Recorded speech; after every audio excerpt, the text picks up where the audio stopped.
चौकी हुमाचे ओइहा पहचे के नाचे ओइहा।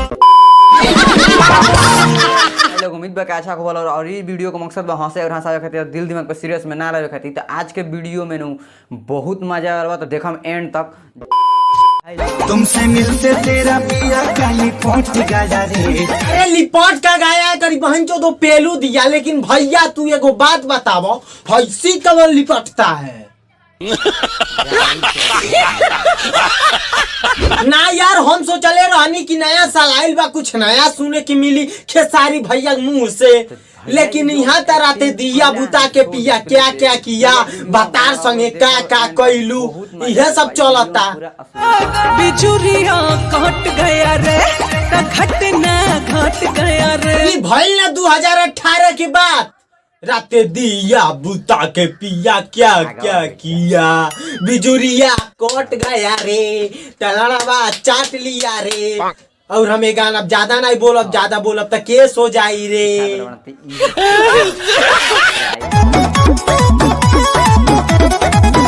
खेसारी भैया वाह, हम नया साल में कुछ नया करे का कह दे हनी, ई तो हमके अपन देह देखावे लगल। एक मिनट हमके लगा था खेसारी भैया भिन्न ही बाथरूम के ओर जात रहल हुई, तब तक इनकर पूरा टीम कैमरा लेके इनकर घरे पहुंच गई हुई और कहले हुई वीडियो शूट करे के बाद। तो खेसारी भैया बिजी आदमी हैया, हमन सोचले हुई पहले वीडियो बनावो, ट्रेंडिंग में जाए के बाद। खेसारी भैया हाली तौलिए पर वीडियो बनावे लगल कियन। तो खेसारी भैया वीडियो में हगले से वीडियो ट्रेंडिंग में ना जाला, पहले हक के आवो फिर वीडियो बनावो, नहीं तो ऐसी बनाइबो ना सब टट्टी वीडियो में निकल जाई, तो वीडियो ट्रेंडिंग में ना जाई। तो हक के वीडियो बनावल करो, ठीक बा भैया? थोड़ा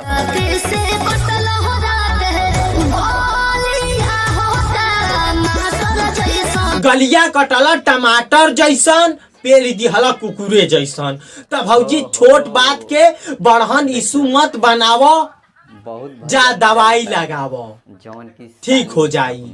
चौकी हुमाचे ओइहा पहचे के नाचे ओइहा। अब देखा भाई लोग, ये गाना इतना सही बा कि हमें पर कुछ गलत बोल नहीं सकेनी, लेकिन सही बोल सकेनी। गाना मस्त बा, झकास बा, बहुत गजब बा।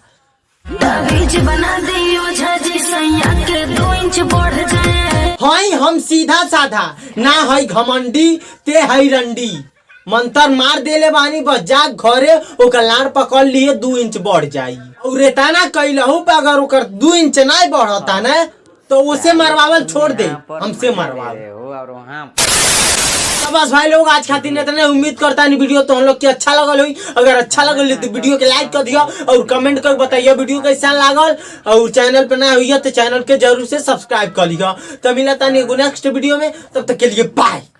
चौकी हुमाचे ओइहा पहचे के नाचे ओइहा। उम्मीद भाई लोग वीडियो पसंद लगा तो लाइक कर लो, हमारे चैनल पर न्यू आइल बड़ा तो चैनल का सब्सक्राइब कर लो, ताकि ऐसा वीडियो अगर आई फेन तो फेन अपलोड करम ता लोग नया देखे खातिर।